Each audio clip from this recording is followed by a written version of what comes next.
Thanks. Commissioner, please identify yourself and proceed. We have your written testimony, obviously. Sure. So, yeah. Good afternoon, Councilman Greenlee and members of council. I am Katherine Commissioner of Philadelphia Parks and Recreation. With me today are Aparna Palantino, Deputy Commissioner for Capital Infrastructure and Natural Lands, and Marissa Washington, Deputy Commissioner for Administration. It's our pleasure to be here today. I appear before you today to present our proposed operating budget for fiscal year 2019, which includes a general fund obligation of $65,712,181 and grants revenue of $13,214,542. The FY19 general fund budget reflects an increase of $4,653,270 over FY17 estimated obligations. The Class 100 request of $49,347,561 sustains the department's authorized level of 750 general fund full-time positions. $9,416,490 is proposed for Class 200 and $2,750,630 in Class 300, 400 and $2,647,500 in Class 500. I'd like to begin my comments by thanking the staff of Parks and Recreation, many of whom are here with us today, for their extraordinary dedication to our department, our assets, and our programs, and to the constituents we serve every day. The men and women of Philadelphia Parks and Recreation represent various backgrounds and diversities. The Parks and Rec staff is 42% African American, 4% Latino, 1% Asian, and 52% white, 25% women, 75% men. In February 2018, Philadelphia Parks and Recreation released our Path to 2020, a comprehensive strategic plan, the first of its kind for our department. The plan reflects Parks and Recreation's full understanding that we must continuously evolve to help Philadelphia's residents meet the challenges they face in everyday life and lift people up on their way to achieving their aspirations. Our strategic plan serves as both a catalyst and mechanism for the organizational development required to position Parks and Rec as an agent of positive change in the lives of our employees, city residents, visitors, and users of Parks and Recreation in Philadelphia. The first phase of implementation includes strengthening our workforce by providing professional development opportunities to all staff. Starting in FY19, we will raise the wage of our seasonal workforce to a living wage, meaning approximately 1,000 of our employees will see a $100 average increase per paycheck. We will continue supporting workforce development opportunities in collaboration with City as a Model Employer initiative by developing and maintaining our community apprenticeship program. CAP is a 24-month initiative that connects opportunity youth, low-skilled, underemployed adults, and returning citizens to permanent career pathways. For our permanent staff, we will expand training and development programs like the newly developed Recreation Leader Academy. We will also launch a formal program encouraging staff to research, select, and implement innovative programming ideas. The department also plans to test a new staffing structure that aims to achieve greater equity in our program delivery and offers our most underserved neighborhoods increased recreation program and services. The new staffing structure will also improve how we align parks and recreation programs with community interest and needs. We are excited to report on some great achievements from the past fiscal year, all of which we plan to build on and expand in FY19. We served over 2 million meals through our after-school and summer meal program, including over 4,000 meals served on school holidays thanks to our new Days Off meal program championed by Councilwoman Blackwell. We raised $150,000 to send 150 children to overnight summer camp in the Poconos called Camp Philly. We plan to send 200 children to Camp Philly again this August. Our concessions program continued to generate revenue for our system. Most notably, the Parks on Tap program drew over 100,000 participants last summer and will be expanded to 23 parks this season. And we will soon open the city's first aerial adventure course, the first treetop rope and zip line course in West Fairmont Park. We gave away over 3,000 free yard trees to residents through our Tree Philly program sponsored by TD Bank. We hired 1,000 high school youth to work on our rec centers as part of our Work Ready summer employment program. We hosted 100 free movie nights throughout the city last summer with over 8,000 attendees. We look forward to hosting even more this summer. In the coming months, we will celebrate many ribbon cuttings on significant park and recreation projects, such as the grand reopening of Love Park, Most recently, we celebrated the total transformation of Smith Playground in partnership with Connor Barwin's Make the World Better Foundation, and soon we will celebrate the completion of the first section of the rail park. Last but not least, the Dell Music Center was recognized by Philadelphia Magazine as Best of Philly for Music Venue Revival and had 6 out of 8 sellout shows last season. Finally, Philadelphia Parks and Recreation will continue to support the Rebuild Initiative, a robust plan to improve the physical conditions of parks, playgrounds, recreation centers, and libraries. Due to our aging infrastructure, the influx of maintenance work orders continues to outpace our staff's ability to address critical repairs. We continue to struggle with leaking roofs, crumbling sidewalks, obsolete heating systems, and missing swings. We are desperate for a rebuild to begin and long for the day when the physical state of our facilities appropriately reflects the inspiring experiences happening within them. I want to thank the Parks and Recreation Commission members, some of which are here with us today, also the members of our advisory councils and park friends groups, without whom we could not do our work each day. I also want to thank each of you for your tireless efforts on behalf of your constituents and your care and concern and support for parks and recreation facilities in your districts. Should any council member wish to engage in further discussion on any of these matters, my staff and I are available to meet with you at your convenience. Thank you again for this opportunity to discuss our department with you today, and I look forward to your questions. Thank you, Commissioner. Let me first say I appreciate all the services you and everybody in your office gives. My neighbor Aparna there, we talk, and I have to mention a guy that I've spoken to since I was a staff member, Barry Bessler, who is always very helpful, even though I ask him some ridiculous things sometimes, so I appreciate that. A few years ago, the department council had added $2 million into your budget to hire approximately 40 skilled workers to work on the capital projects. How many of those have been hired? Or have they? Have they we hired 11 individuals so far. We have not hired the rest of the individuals because that funding is directly tied to the Philadelphia beverage tax. Rebuild? Yeah, so we're very anxious and eager to hire the rest of those skilled trade staff, but so far we have 11. Okay, so you're waiting for the rebuild. Correct. We're waiting for the go. And we're hoping our legislators don't address that in a negative way. Also, in your written testimony, you state that in FY19, your department will raise the wage of your seasonal workers to a living wage, which we certainly support. How many employees does this cover? That'll be about 1,400 employees. 1,400, really? Mm-hmm. Okay. And what's the overall cost for that? Do you know offhand? No, we can find that out. Okay. If you don't have it now, you can get it to us. Yeah, we can send that to you. Okay. Mm-hmm. I appreciate that. People. And these seasonal workers, are they put in any kind of like recruiting pool for permanent jobs or? Yeah, it's a new program that we're starting actually as part of our overall workforce development initiative. We haven't had a really formal recruitment program for seasonal workers, but over the last 2 years, we've started to establish one.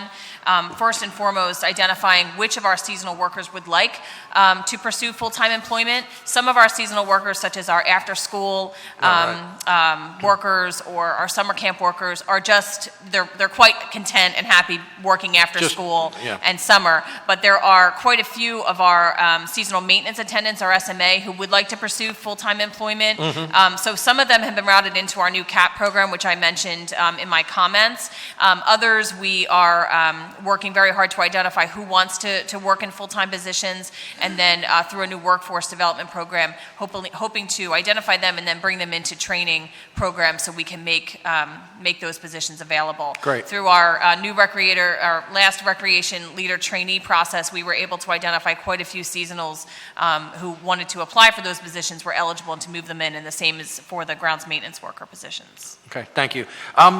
One thing that surprised me, in your written testimony, you highlight that pool visits have declined by 16.6%. Any particular reason you see for that, or? Weather. The weather. Okay. That makes sense. Okay. Didn't even think of that. This summer was the most obvious answer, I guess. Right? This summer before last, we had over 1 million visits, and that's because it was one of our hottest summers. Okay. This past summer, while it was hot at certain points, we had a rain, more rain, and it was a cooler summer. So you'll see pool visits decline if there's not. If people like to swim in the rain, yeah. See, I was looking for some great, detailed, inventive answer. All the pools were open. You tell me it's the weather, which makes the most sense. Yeah, okay.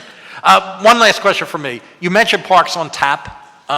Seems to be, from me being around there, that it seems to be doing pretty well. Is the city making a profit out of that? We do, yeah. So it is a concession, so we have a revenue share with the concessionaire. I believe since we started the program, it's raised over $200,000 for Parks and Recreation. So we're very excited to continue that program and hopefully expand it. Yeah, you're saying your plans to expand. That's great. That's great. Okay, that's it from me. Thank you. Councilwoman Parker, please. Oh, thank you, Mr. Chairman, and hello to each of you. I'm about to go through a list, and this is in real time, and it's coming from leaders and heads of friends groups throughout the 9th Councilmanic District. And if I don't mention this, I'm not worried about you. I will get in trouble from them, and they're the people I'm concerned about. So we have to say thank you to you, Commish, Tiffany, and Arpana. We're going to work on her residency, Councilman Greenlee. I heard you. We're going to try to see if we can get her to the 9th Councilmanic District. She's not leaving. To Azora, Ebony Hatcher, and John Cooney. Congrats on recent promotions. They're leaving Findlay and Longcrest respectively. Frank Faby, Rockstar, Jerry B., Anthony B., Veronica Lawson at Zyler, Amina Claiborne at Simons, Brian Sell at Dorothy Emanuel, Sue Buck, Ed Carpenter at Alney, Walt Mulholland at Tarkin, Andy M. at Jardel, Tawana at Sturgis, and Fletcher Anderson, who just left Hausman and is now at Findlay. Now, for those residents of the 9th District who are watching, the hearings are extremely important, but we're concerned about what happens in our neighborhood and where we live. And the people's names who I just mentioned, they are the people who help to keep recreation going in our regions, and we want to say a special thank you to each of them. Now that I have done my homework, my question is about something that is bothering me tremendously. Councilwoman Reynolds Brown and Councilwoman Maria Quinones Sanchez, prior to my even arriving in this body, attacked an issue that is very frustrating, and that is the rule of two, specifically as it relates to hiring.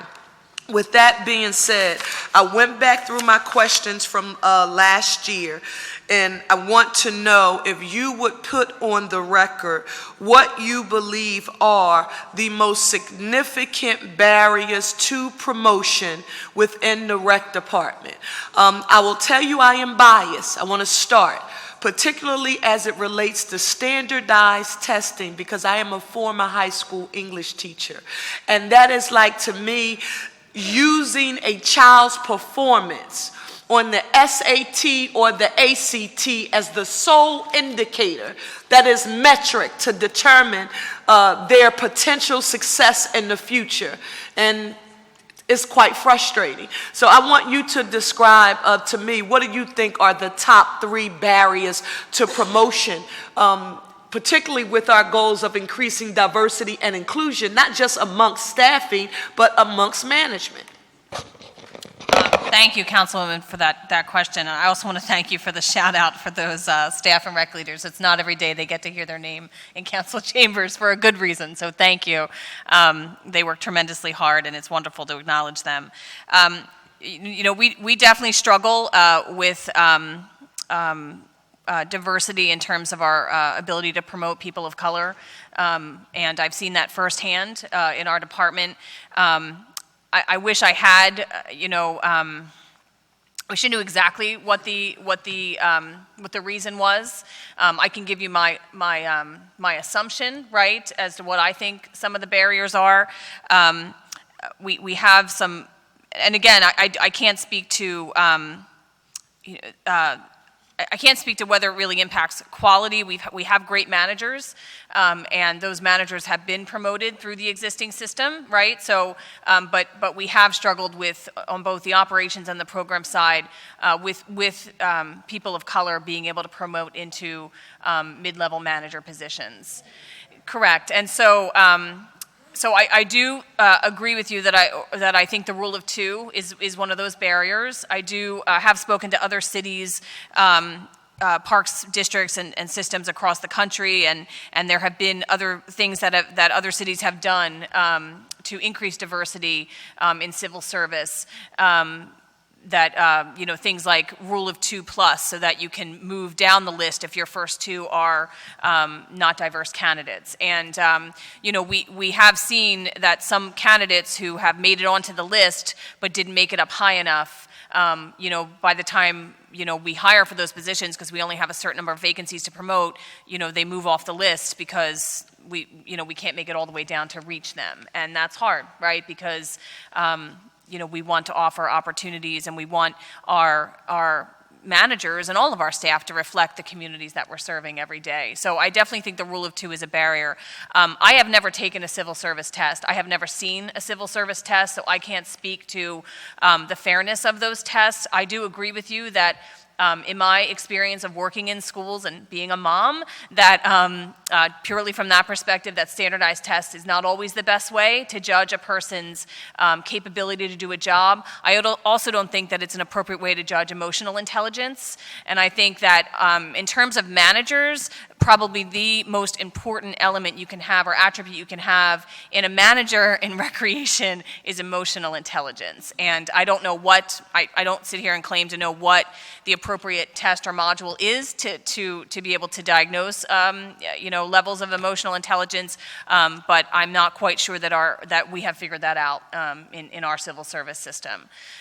In terms of a third barrier, I will say that we need to get better at, and we're really working towards this, to increasing diversity within the pool of applicants, so that we make sure, it takes a long time for people, to make it up the hierarchy in civil service, right? And, you have to be a really dedicated individual to want to see that through, right? You have to really aspire to become a manager, become, a director, a higher level position, because it could take you 15 years. And so we're implementing some different initiatives now that we may not see the difference that they make now, but I'm hoping 2 commissioners down the road will appreciate the fact that we really are trying to work hard to diversify our incoming pool of individuals. So again, looking at our seasonal workforce, those 1,400 individuals that have already worked for us and are outstanding individuals and are from the communities that we're serving, identifying which of them want full-time employment,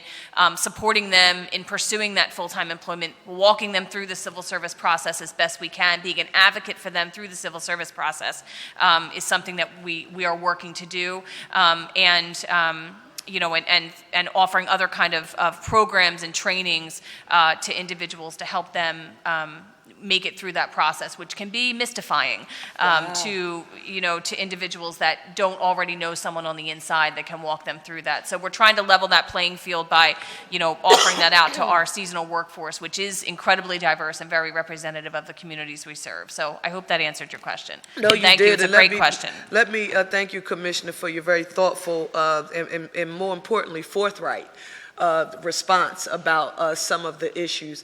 Much like the conversation with the sheriff relative to criminal squatting, there is no single silver bullet response that can sort of just fix it, and it'll require, I think, multiple steps and adjustments in different areas as you've mentioned. So thank you, and I look forward to working with you in your office along with my good friends in council and over at the commission to figure out a way, because we're not going to give up on this. Thank you. Thank you.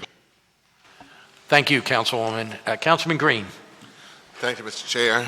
Good afternoon. I want to thank Parks and Recreation staff for all the work that you do in making our city a better place to live and providing outstanding quality of life to the residents from all age categories. I want to touch base regarding a couple things. I know a little while ago this body passed legislation to make our recreation facilities more accessible for people that have physical and learning differences like autism. I want to get some perspective on how we're doing, not just in reference to the equipment that we use, but also the activities that we provide. Aparna Palantino, Deputy Commissioner, Parks and Recreation. Thank you for your question, Councilman. Since the bill was passed a couple years ago, we've actually been successfully able to implement about 15 playgrounds using those principles, not only to make them physically accessible, but also sensitive to people with all types of disabilities, intellectual as well as physical. We continue that effort. It's part of the design of every playground that we do now. We've provided our staff with additional training by professionals on how to incorporate those principles into each of our designs. We're trying to work with a group to do a fully accessible playground. Doesn't come cheap, unfortunately. So we have been making a conscious effort across all of our projects to incorporate those. Some of the elements require more space than others, so certain playgrounds you'll see more features because they can be accommodated with the size of the space. Others we're not able to incorporate everything. And in terms of, again, it's Katherine, Commissioner, in terms of the programming for individuals with disability or children with autism, we have individual programs throughout our system that our recreation leaders are encouraged to host at their facilities. For instance, we had a Nature Day for autistic children at the Pennypack Environmental Center recently. We look to our recreation leaders to provide them with resources and trainings to encourage them to provide activities in their own facilities. But, I'll be honest, Councilman, we have a long way to go in that area. I attended recently an Inclusion and Disability Summit and was introduced to some individuals who had some really great ideas about ways that we can increase the programming. I think the bill, Councilwoman Bass's bill for the equipment side of things, the infrastructure was great, and now and that's moving, as Aparna said. Now our focus really does need to turn to inclusive programming, and it does need to turn to what kind of staff changes that we need to introduce into our system to make sure that we are offering inclusive programming throughout our entire system and not just at a facility, say at Carousel House, which of course provides so many programs to disabled individuals, autistic individuals. There's an after-school program for autistic teenagers at Carousel House, but it's something that we are looking to mainstream throughout our entire system. Tomorrow, I actually have a meeting with some advocates from the disability community, as well as our ADA officer with the city and Mr. Horton and a number of different individuals to continue that conversation, and looking to have a couple of forums and focus groups in the near future with advocates and with parents so that we can come to a better understanding about the work that we need to do and how we can do that. As we wait for the litigation to be resolved regarding the sugar-sweetened beverage tax, this provides an opportunity as we are planning for rebuild to also focus on some of these initiatives. So how are we using this opportunity to both prepare for the rebuilt recreation facilities to be more friendly for people with learning and physical differences, as well as working on that additional programming as we go through rebuild?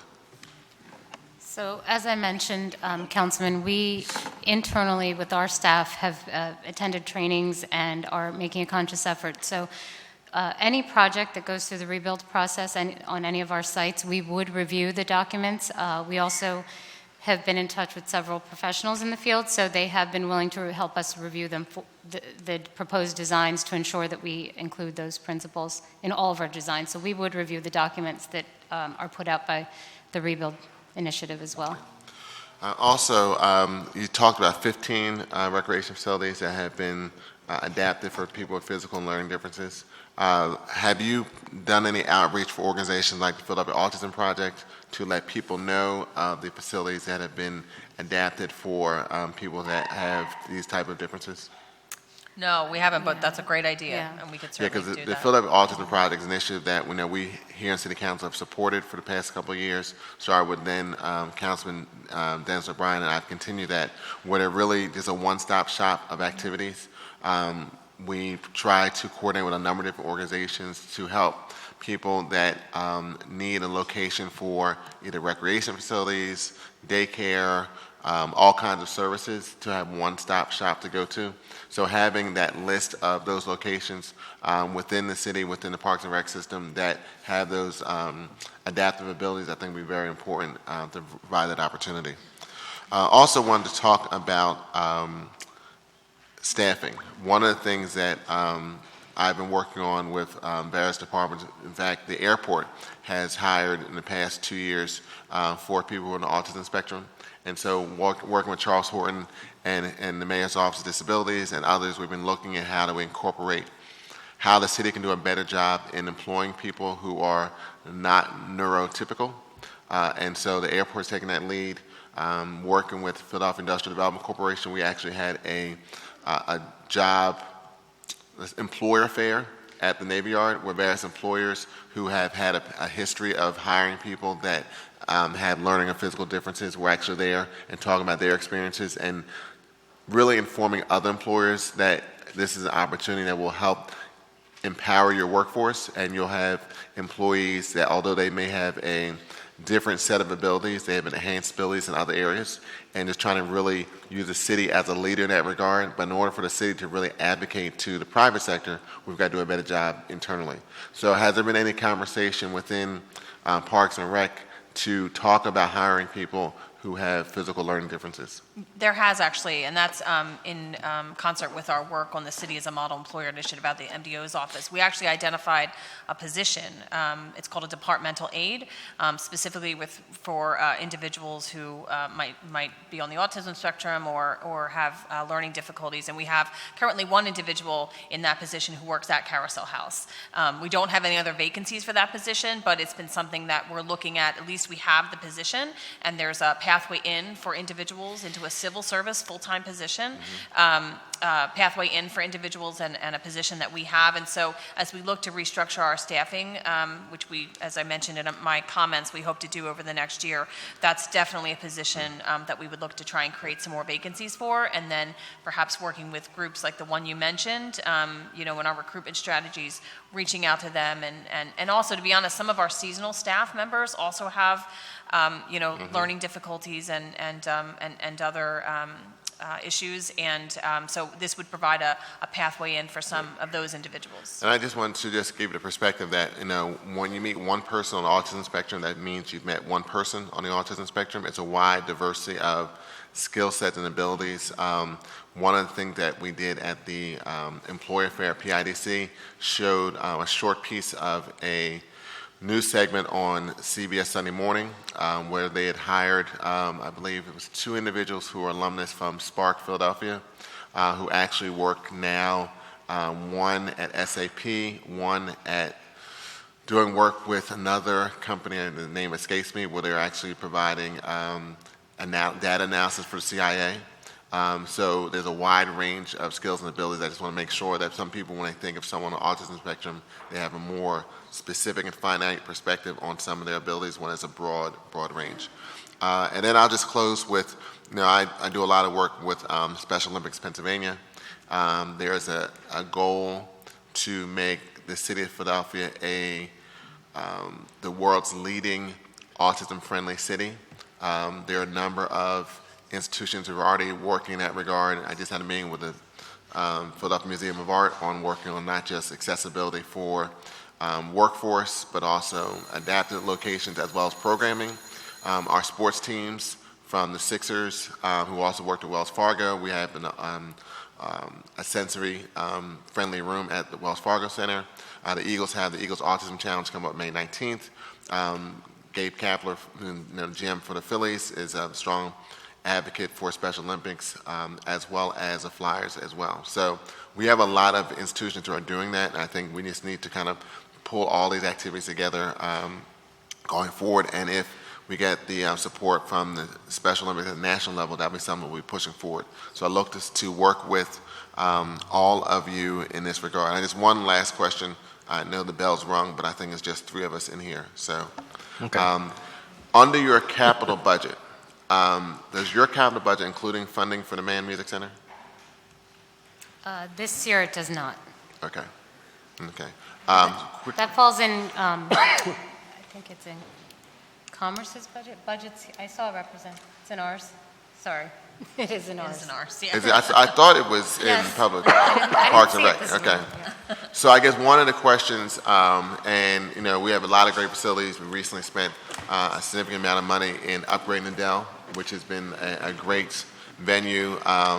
The Man is another venue that's a great asset to the city that provides a diversity of programming. In fact, I had a chance to tour the Man last year, and I would say there's probably a little more diverse programming at the Man than even the Dell. I mean, the Dell tends to have music that's more of, I'll say, my age category and slightly a little older, a little more seasoned, as my dad will say.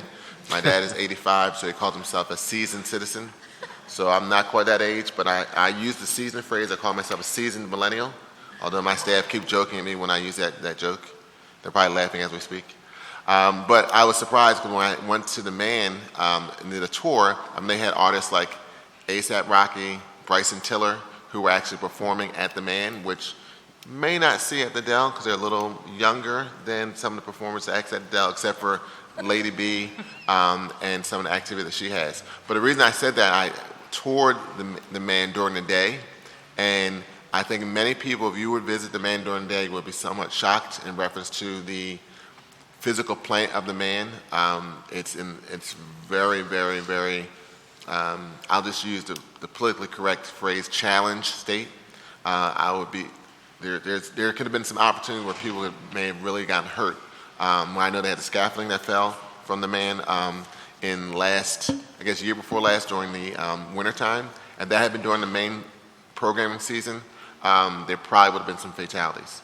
And so my concern is that I know during the end of another administration, there was a goal to provide resources to the Man, and that was spread out over time, and I think it's continued to be spread out. And for some of the work that needs to be done, especially for the scaffolding, because the water is coming in and some of the other things, that it takes equipment that you rent to get that work done. And so it doesn't make sense to me to rent the equipment for one season and then the next season have to rent equipment again and then rent equipment again. And so we try to do things in a much more economic, efficient perspective. So to me, it makes sense to get that work done earlier and spend the money quicker so we don't have other potential issues like when the soffit fell about a year and a half ago.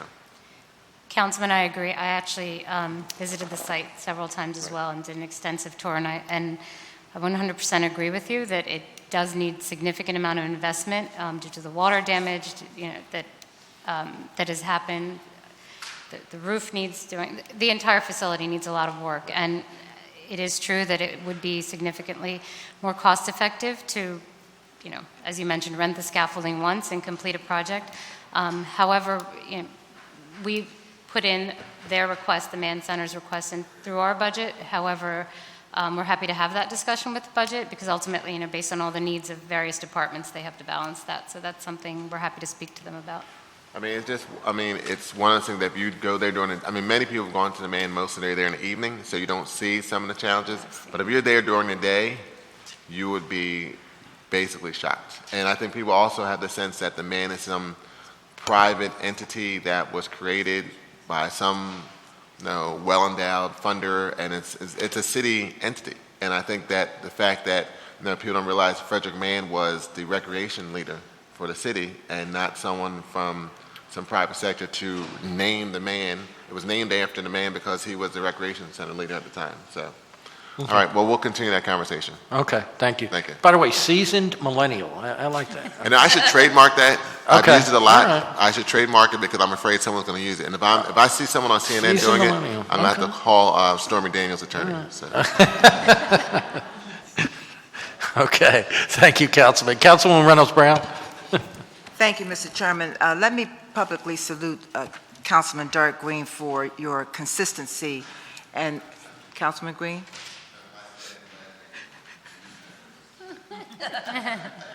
For your consistent laser beam focus on ensuring or making sure that our city does better when it comes to being sensitive and cognizant of those who may have learning or physical disabilities. It's a welcome voice here in City Council budget hearings. Good afternoon, Department of Rec, team, leadership. I want to start off with a question posed by my colleague, Councilwoman Maria Quinones Sanchez, wherein she asked, and I quote, focusing on paid time for special events. Provide some detail, if you will, on how much is spent on special events, and then separate from that, how much is spent on overtime for special events.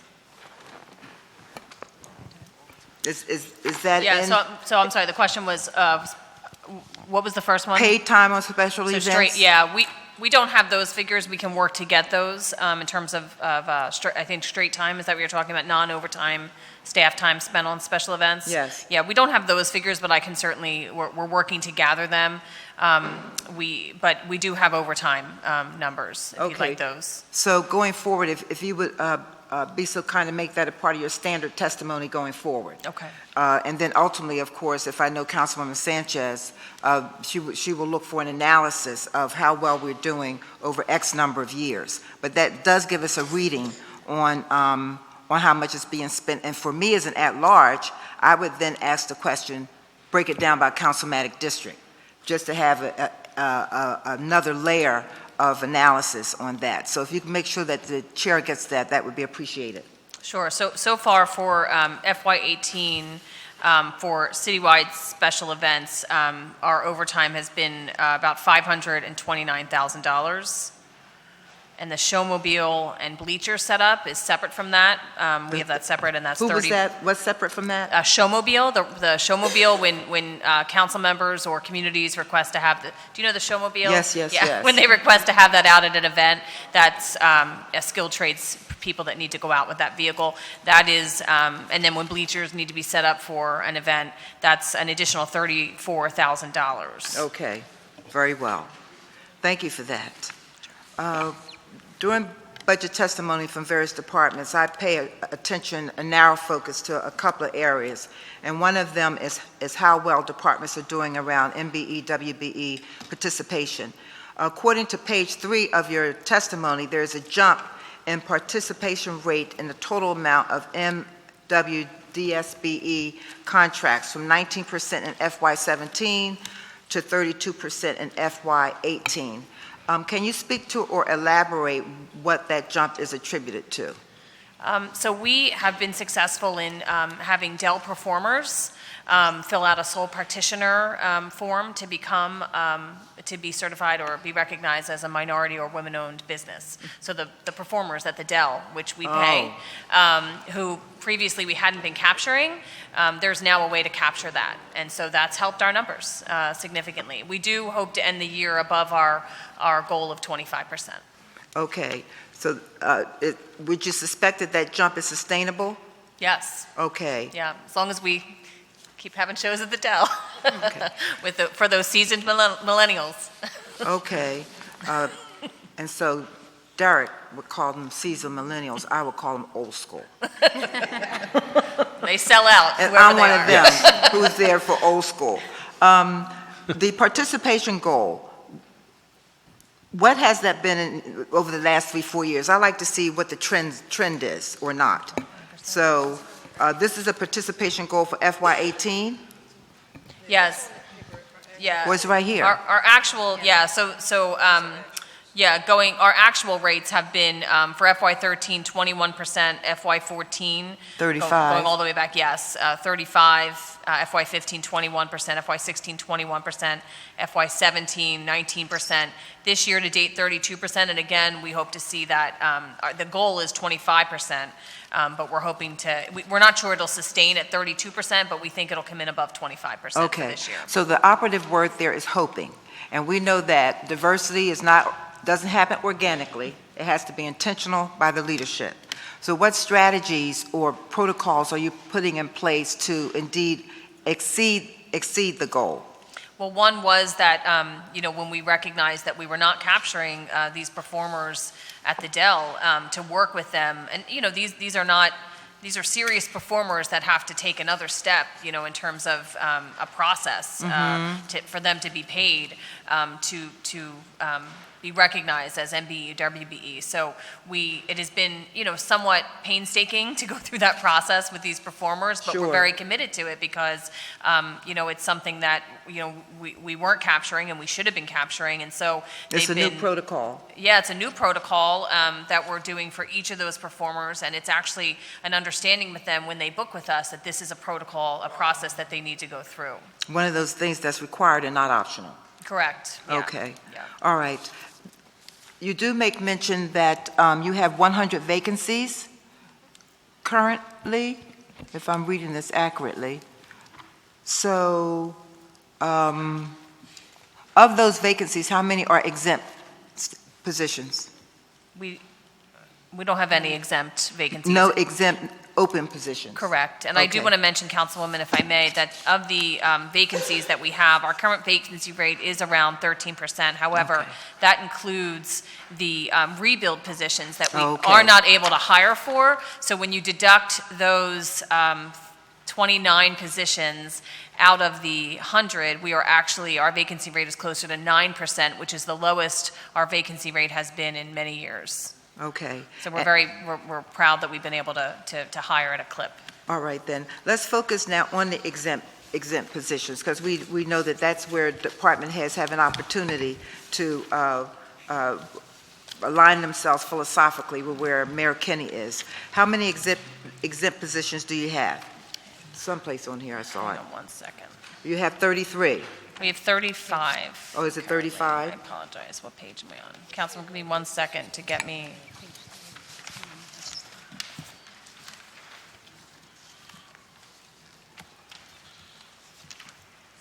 Okay, so yes, we have 35 total exempts. Of them, 18 are female and 17 are male.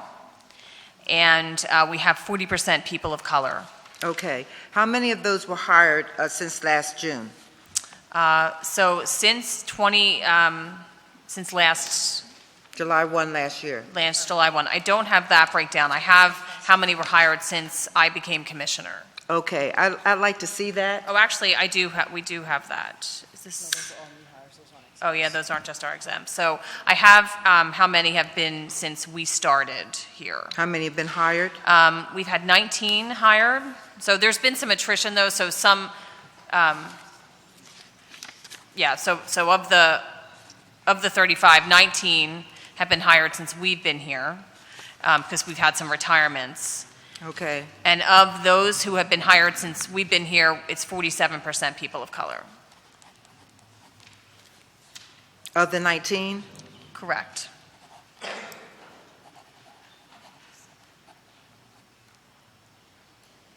How many were women? 50%. A little more than 50, maybe 50. Someone do that. Don't have the percentage. 11 of the 19 were women. Yes. That's a little more than 50%, I guess. So how would you grade yourself with regards to the mayor's consistent interest to ensure a government that looks like Philadelphia? That's a great question. I'd say we're a B minus. Okay. And where would you want to make improvement to move that to a B plus or an A?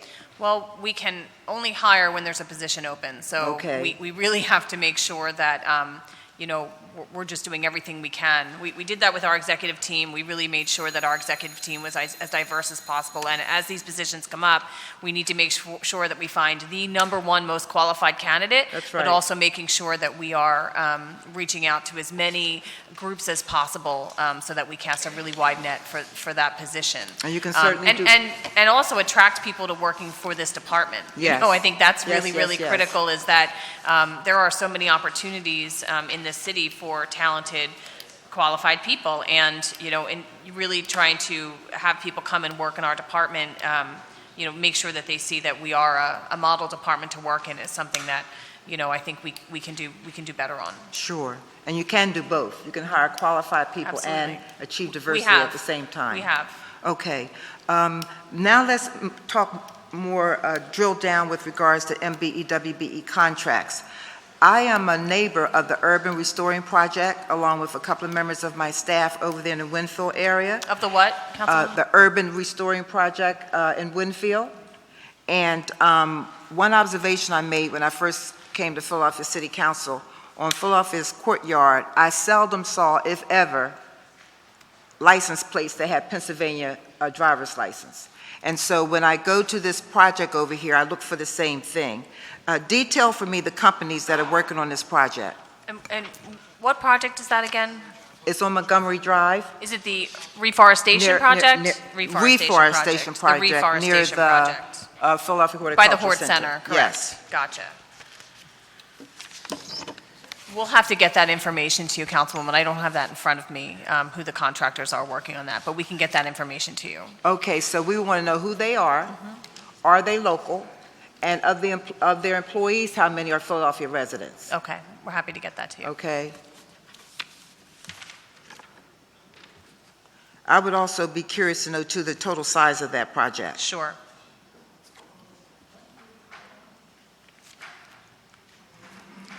Okay, so if you could provide that to the chair, and not to rush you, but to give me a framework on when we can anticipate it. Is that a week, 2 weeks? Tell me. A week. Okay, yeah. very well. Let's move now to training and why that's important. According to your testimony on page 7, 92.1% of permanent staff attended trainings, and the goal in FY18 is to increase that number to 95%. Speak to training and how your department is approaching it, and some of the strategies you are using to increase that number. Sure. So we have a variety of different trainings that we offer. Of course, we offer a variety of different safety trainings, right? Okay. So we have, basic trainings around safety, such as dealing with hazardous substances for folks on our operation team, to active shooter training for individuals. Active what? Active shooter training for. Wait. You said active Active shooter. shooter? Yes, correct. Training. Active shooter training. So it's very common in schools and places where there are large groups of people, that if there are active shooters, what our recreation leaders would do if an active shooter were to approach a building or an event or basketball league, when something is happening. Wow. So, and we bring a former person from Homeland Security in to do that training. Wow. We'll have mental health first aid training for our program staff. So we have a very robust training calendar, which I'm happy to share with council members. Much of it is focused around safety training.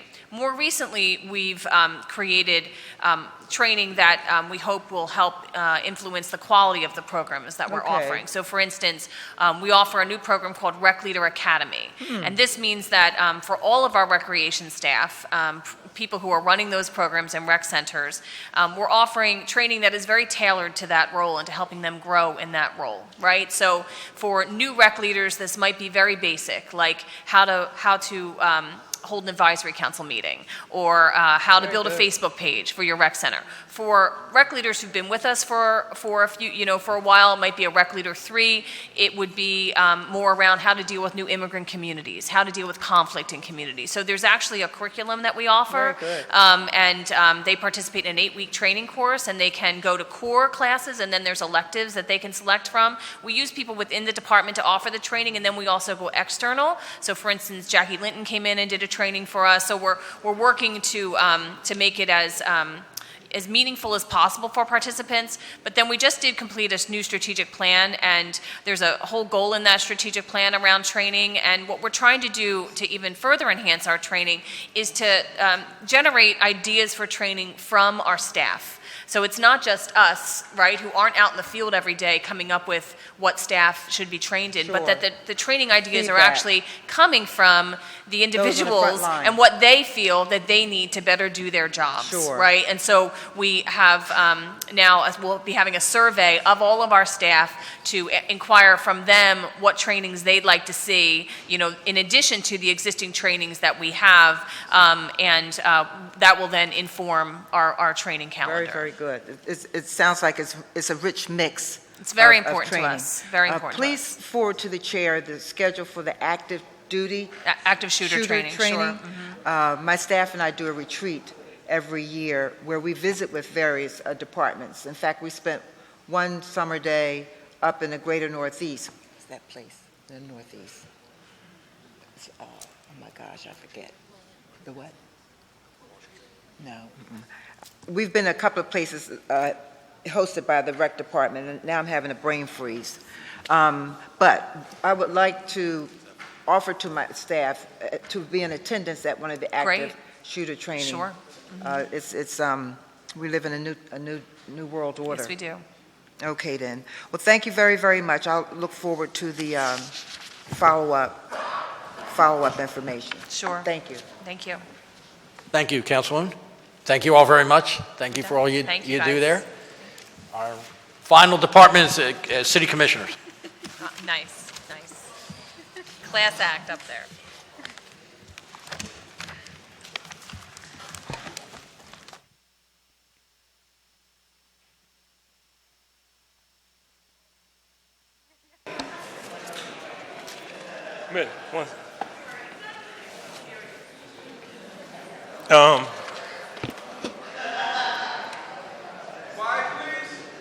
One last question. Fishtown Rec. That's what happens. Real quick, tell me where we're at with Fishtown Rec, because I know we're moving along, and I know we have some issues. Jessica. So it's currently in design, so as you know, sorry. Fishtown Recreation is a project we're doing with the Trust for Public Land, and It's like someone. It's it? not, Is it on? I think we got turned, oh, there, it's back on. This one's working. so it's a project that we're currently working with the Trust for Public Land to complete, and they, as a result of the concerns around lead and in that neighborhood, they had done some testing on the soil prior to actually beginning construction, and of course, they found elevated levels of lead, so they're doing their due diligence in completing additional testing and designing remediation measures for that. They are now moving into the design phase of the project itself and expect construction to happen by fall of this year. That's TPL. Yes. Are they also responsible for the remediation? It's part of the project, the testing, Earth Exchange, yes. It's all a part of their process? Yes. Can they do that better or quicker than us? Or? So they would engage a contractor and consultants to do that, but it typically involves a soil exchange of some amount, so it's part of the construction process. All right. And how much has the time schedule been altered? Because a lot of people thought activity was It's going been to about start. 6 to 8 months as a result of the 8 additional... months of delay? Yeah. All right.